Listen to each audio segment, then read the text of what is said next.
You ask Tiger to solve. This deals with linear equations with one unknown. The final result is p equals -14. Let's solve it step by step. Simplify the expression. Expand the parentheses. Simplify the arithmetic. Expand the parentheses.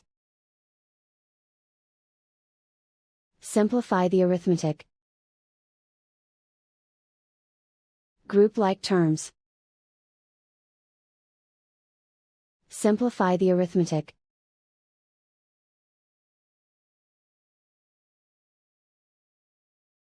Group all p terms on the left side of the equation.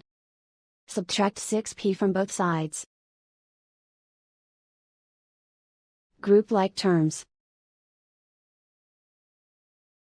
Simplify the arithmetic.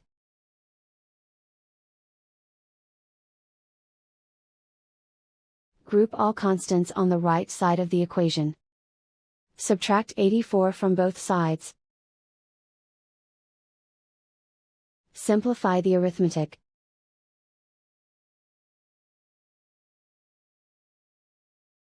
Isolate the p.